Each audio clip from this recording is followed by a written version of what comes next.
who in your mind, who's the starting other guard? First of all, did you say Oubre Jr.? Come on, bro. It's Oubre Jr.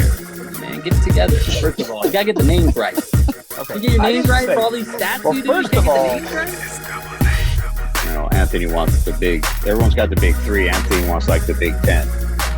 Five would do. Just give me a starting five. What do you think? Like, okay. All right. Stop the shenanigans. all of a sudden. What's up, everybody? Welcome to the Matter of Stats podcast, video edition this week. The fellas, as you can see, are all together once again, myself and Kobe and Billy. Gentlemen, what's going on? Well, I would say happy you know what, but Anthony's a party pooper, so we can't say that no more because LeBron got the deal and we're gonna get sued, so we can't say what we want to say. We're being censored around here. Billy, how you doing? Anthony's got money, so happy Taco Tuesday. Oh man, it's gonna pull from the funds. Pull from the funds. It was a Cabo trip. Yeah, man, we should be in Cancun right now with the fellas, but that's right. As always, before we jump in, we like to remind everybody to please check out the Matter of Stats podcast anywhere you get your podcast. Check out our Instagram, check out our YouTube, and our Twitter. All right, here we go with this week's sports headlines.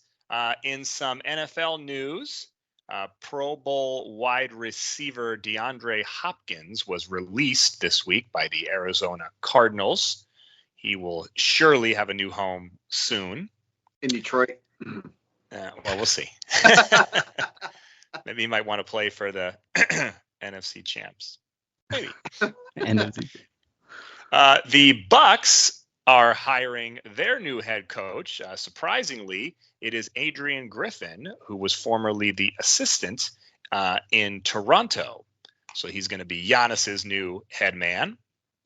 And keeping with the theme, the Sixers are hiring Nick Nurse, the former Raptors head coach, who apparently backed out of the Milwaukee job because he wanted the Sixers job.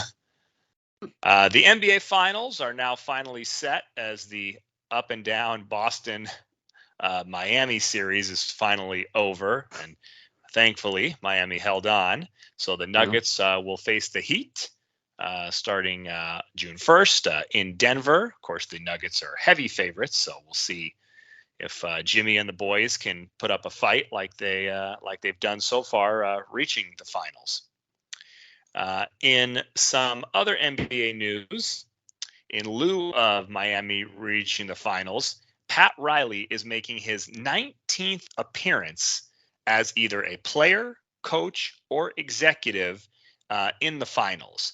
That means that Riley has been a part of 25% of the NBA finals in history.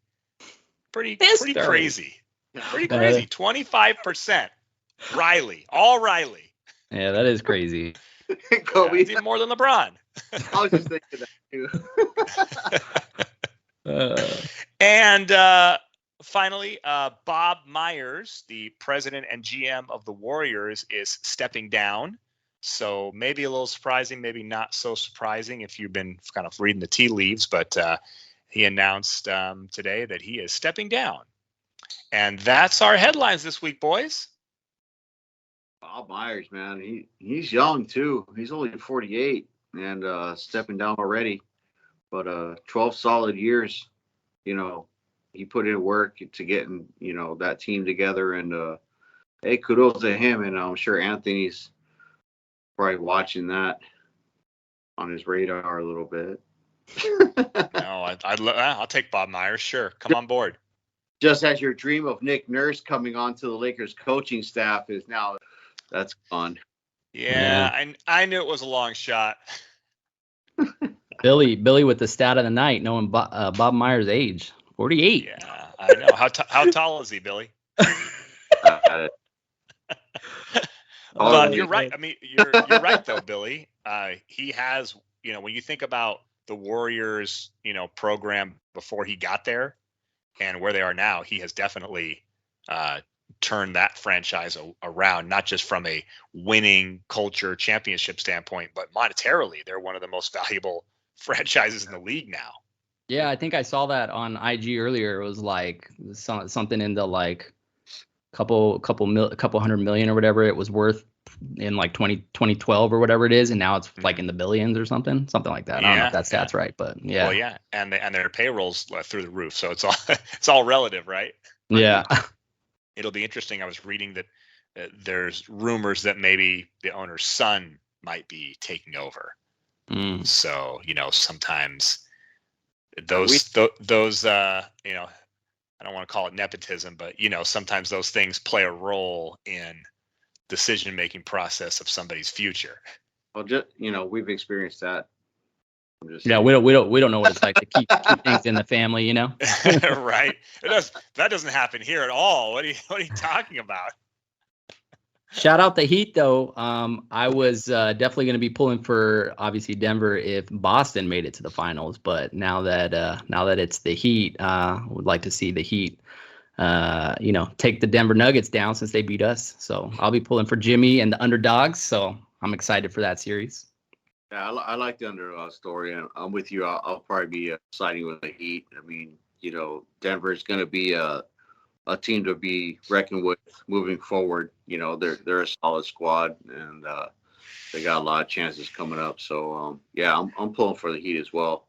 So we'll see how this goes. Should be interesting, and Hero might come back at some point in this series as well. Well, Caleb Barton's balling, so who even knows if they need Hero? Yeah. He's tearing it up right now. I'm just glad we don't have to sweat it anymore. Like, whoever wins, who cares? I'm just glad we don't have to sweat. I don't care. I'm just happy we don't have to sweat it. Yeah, I got you.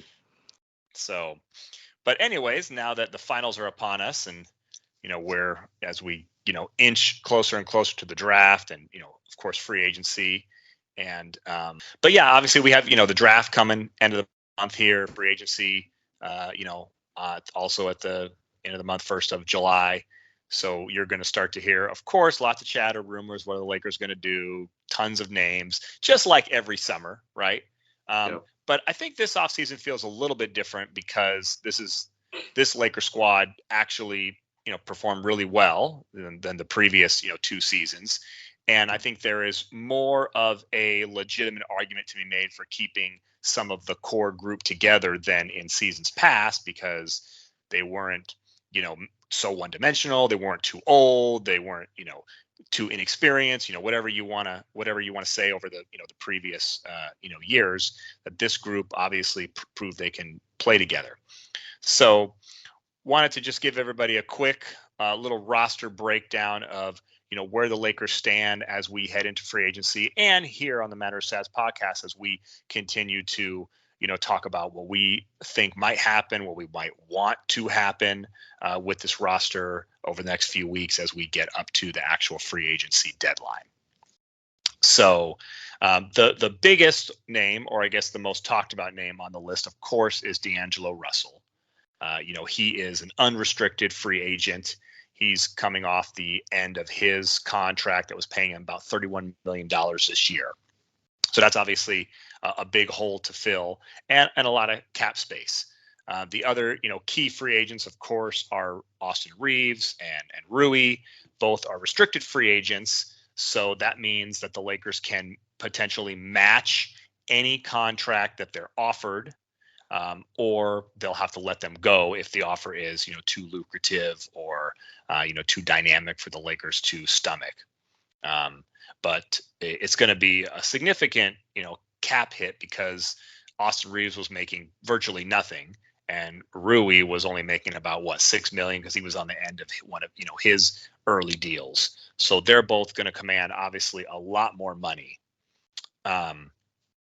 But other players that the Lakers have as potential free agents that they could either move or get rid of. Beasley has a team option at $16 million. Bamba has a non-guaranteed second year of his contract at $10 million. So those are guys that you're going to hear over the next coming weeks as possibilities that the Lakers could potentially trade, because the Lakers don't have to exercise their options until after the draft. So you're going to hear some chatter about, could they package those two salaries, and maybe even the Lakers have a first round pick this year. I think it's 17th overall. So you're going to hear a lot of chatter about that too. And obviously we'll talk about that in the coming weeks. But not to bore you with too many details, the players that are left under contract, of course, are Kobe's and Billy's favorites, LeBron, AD. They both make obviously a ton of money. They take up about 70% of the cap. Yeah. But Vando still worth keeping around because he's got a very team-friendly $4.5 million contract next year. Max Christie, the young second-round player, he's only making about 1.7 mil. So there's a small core, to build around, but lots of potential for either keeping the group together, or I know you guys always talk about this, you don't like the turnover, but there could be a fair amount of turnover because, a lot of guys are free agents, even the fringe guys, Schroeder, Troy Brown Jr., guys that were on minimum deals, or Lonnie Walker, who was just basically on a 1 year, mid-level, making about 5.5 mil. So there's potential for a lot of change. There's potential to keep the group together. It'll be really interesting to see, where the Lakers, go from here. So what are your guys' thoughts on the way the roster looks right now as we head into free agency? Kobe? I'm a proponent of definitely building this continuity that, has been talked about and that we've been talking about on this pod. So I would like to definitely see this group, for the most part, stay together. Rob has already kind of echoed that, saying that we're gonna, we're adamant, or whatever the words he used about it, that we were gonna keep this the young players together. So I think we do that. Would I be sad if Troy Brown was gone? No. Would I be sad if maybe Schroeder's gone? No. But I think Reeves, Rui, and in my opinion, D'Lo, I would like to see those guys back and build that continuity. Malik Beasley is also had some words after the season was over, saying, give us a full training camp and see what this team can do, and that's something that we haven't had really the past couple seasons, because like I said, we've blown this up pretty much for the last 2 years. So Billy, what do you think? I'm with you on that for the most part. I mean, I'd like to see Reeves, Rui, Beasley, obviously AD and LeBron. I'd like to get maybe a defensive presence in the middle to come off the bench. I know Bamba was going to be that guy, and maybe we can bring him back cheap because he can spread the floor as well. So he's a possibility. I'd like to see D'Lo back because, like as we talked before, the energy he brought when he got here. He didn't have a great playoffs, but it could be okay. The first series he was pretty good. He was kind of on and off, but so was AD, so was a lot of other guys. So you can't put a lot of this on D'Lo. He may have had just a bad few games, the last series. So, and that happens. I mean, you have a stretch where you just can't get anything going, right? So it's possible, but obviously he may be looking for a max deal. I don't think anyone in the league is going to give him a max deal after what just happened. So maybe it's a possibility we could get him on the lower bargain, I guess you could say. At the same time, we got to open that pocketbook, right? I mean, to win, we got to pay that luxury tax, wherever it may be, a small portion, large portion, whatever it is. Teams that are winning are paying the luxury tax. So I feel that we have to accept the fact and build the team and try to keep as much continuity as we can, keep this roster, as much of it together as we can. and see what we can do with a full training camp and everything else. I mean, Kobe and I have preached for the past 2-3 years at least, maybe longer, that we hate the turnover. So to get a squad that we see that likes to play together, is there for each other, plays for each other, it'd be great to see him get a full camp in and get started from the get-go. Real quick, I'm just going to play a little devil's advocate. So do you guys think that this current roster, the core, the main core, obviously we're not going to have Troy Brown and the fillers, but the main core of, say the 6 or 7 guys, you think that this roster still has more, like it hasn't reached its potential, or do you think that this roster as it was constructed, hit its ceiling when we ran into Denver? Did it run into a wall and reach as high as it could possibly go? I'd like to see if it could go further, because we came back from, well, it was mid-season. We made all these trades, right? And we put a lot of energy and effort to get to where we got, and a lot of comeback games and overtime games. And, certain guys were stepping up in this game, that game, or whatnot, and I'd like to see what we can put together to have the proper bench to come off and give our veteran guys rest and, stuff like that. So, yeah, I don't think we've reached our ceiling, and I'd like to see if we can go further with what we have. Yeah, and I mean, remember, we were pretty terrible until the trade deadline, So I mean, if you figure, hey, what can this team really do? Now that we reset, I think it was a great accomplishment to get to the conference finals, all things considered, with the way last season started. But I mean, you can kind of say it has a little bit of shades of, the year we made the deal for Powell, and when we didn't get it done that first year, when we got him at the trade deadline and made it to the finals, but didn't get the chip that year, but came back and won it the following year, So maybe that could be kind of like a similar situation, but I definitely think we got to give this whole team, we found something. We got to give it an honest run back. So that's what I think. Yeah, that's fair. And Kobe, you make a great point about Powell. And I think the Suns, experience the same thing. It's really difficult to make a trade at the deadline that changes the entire shape of your team and reach, the ultimate goal. It's very hard to do. That's, I think, in part why the Suns, didn't get, over, out of the second round. And yeah, you could make the case that we went farther than expected, because we pretty much, it was a totally different team, really, from, pre All-Star break to, after the All-Star break and the trade deadline. It was a completely different team and a completely different roster. So yeah, I think there's definitely a lot of potential there. One thing to keep in mind, and again, as we talk about free agency over the next several weeks, it's going to be a challenge, I think, to keep D'Lo, Reeves, and Rui, just from a dollars and cents standpoint, when you talk about the cap rules and the new CBA rules that come into effect, not this season, but next season, that have more penalties if you get over the, too far over the cap. And you're going to hear with Reeves, because his max is like about $100 million that he can get. But what you might hear is, you're going to hear the word poison pill. Kobe, I know you know what that means. Basically, it means that a team can offer him a contract that the Lakers, if they match it, it's going to be really problematic. Like the first year will be something like $9 million, right? But then the next two will be crazy. They'll be like 30 and 30.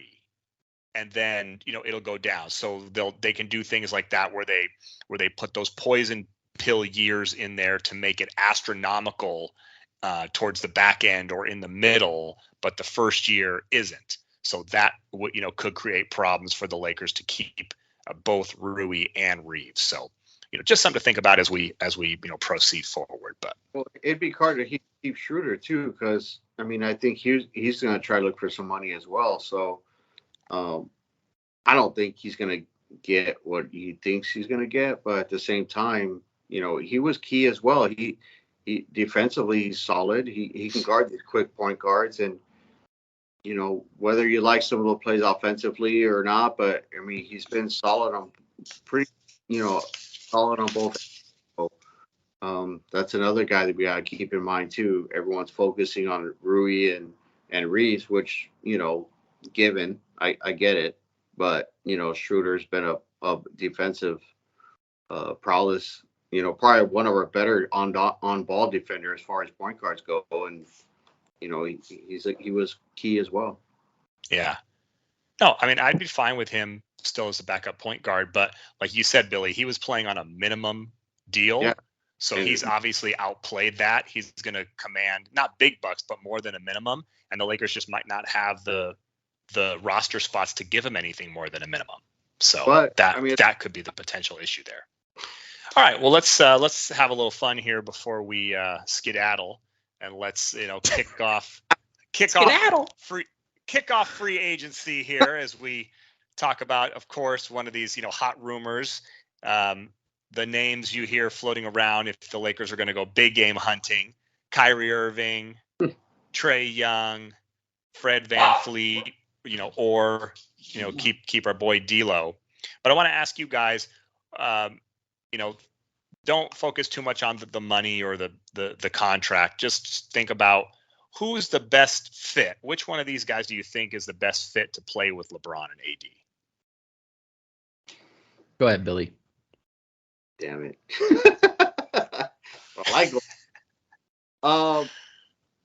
We know D'Lo fits. I mean, he made a big impact coming in.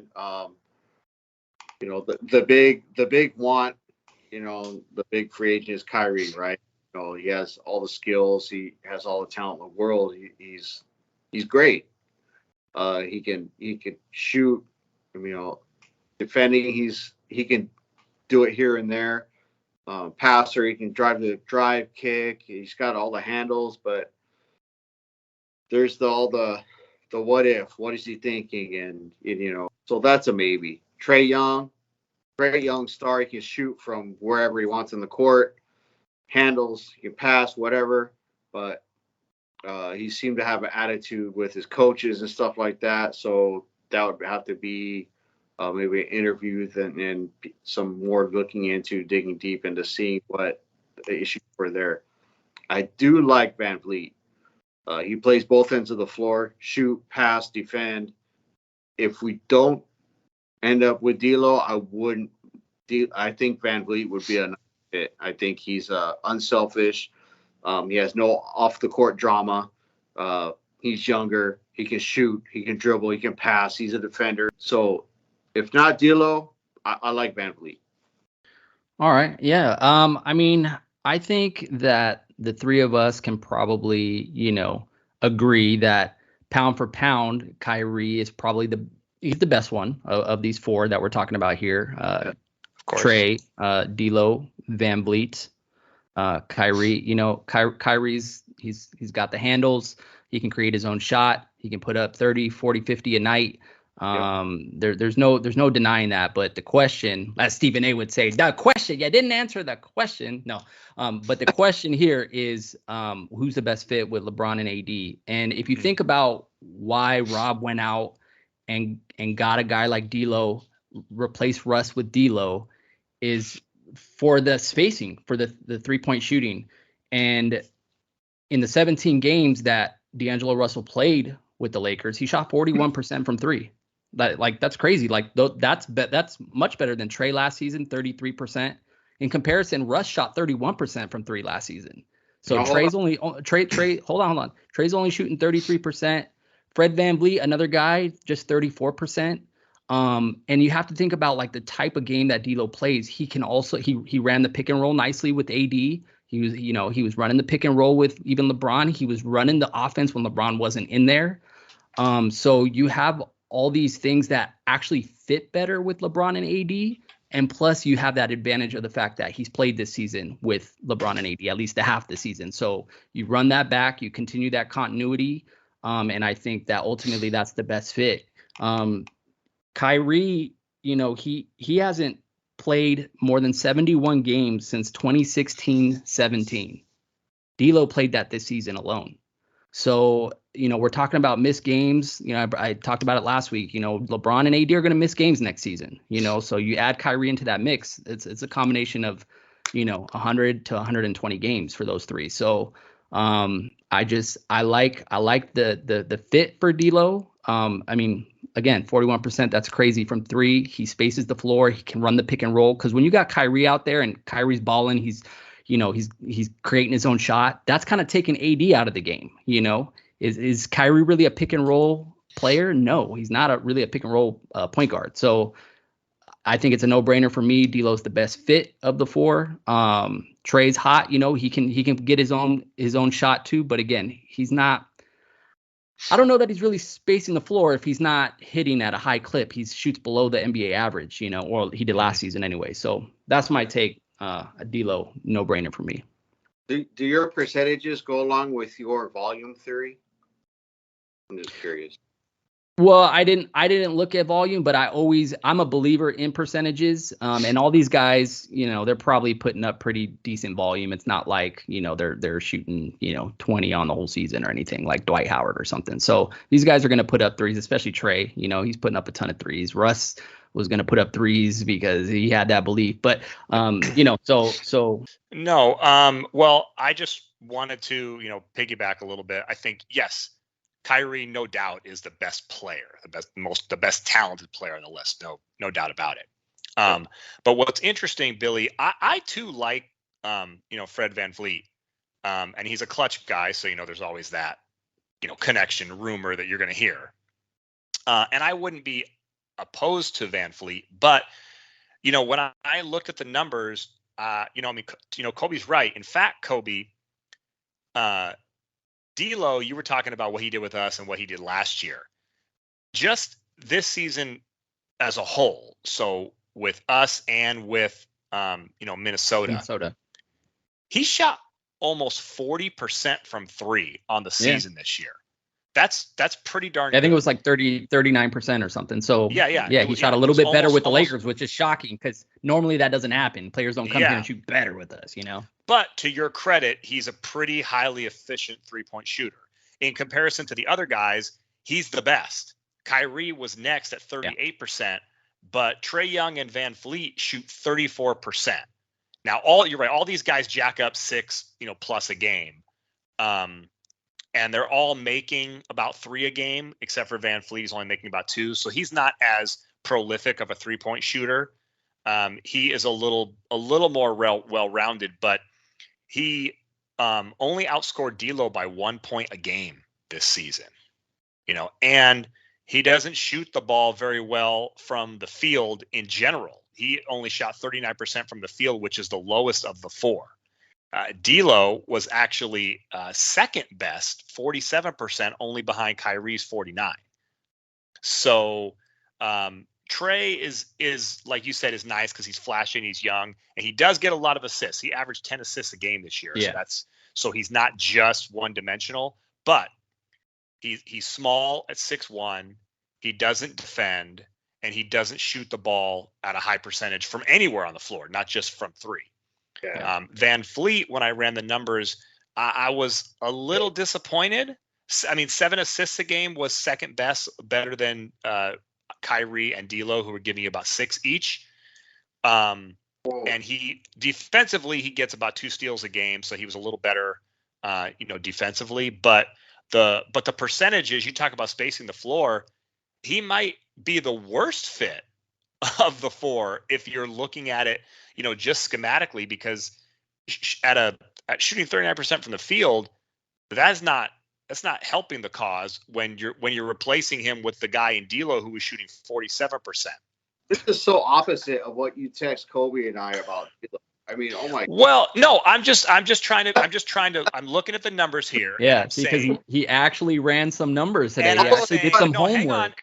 Hang on. No, I would take Kyrie in a second. Don't get me wrong. I would I'd throw the numbers out the window and take Kyrie. Well, but anyway. I'm saying if you take Kyrie out of the equation, D'Lo might actually be a better fit than VanVleet and Trey Young. He'd be cheaper than Trey Young because you got to trade for Trey Young, take his big contract. He makes about $37 million next year. D'Lo's not going to make 30 mil. He's going to make in the 20s. So Well, it would be a better deal, and he's younger. Van Vliet is 29 years old. Only Kyrie is older. D'Lo, 27 years old. He's a little bit younger, and he's taller. He's the tallest guy of the group. He's 6'4".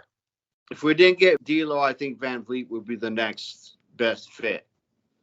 Just because we have better players around him than he does in Toronto, but I mean, I like D'Lo as a first option, and I mean, I love Kyrie. I would love to have Kyrie, but you said how many games has he played, and who knows what his mindset is, and I love his talent is off the chain.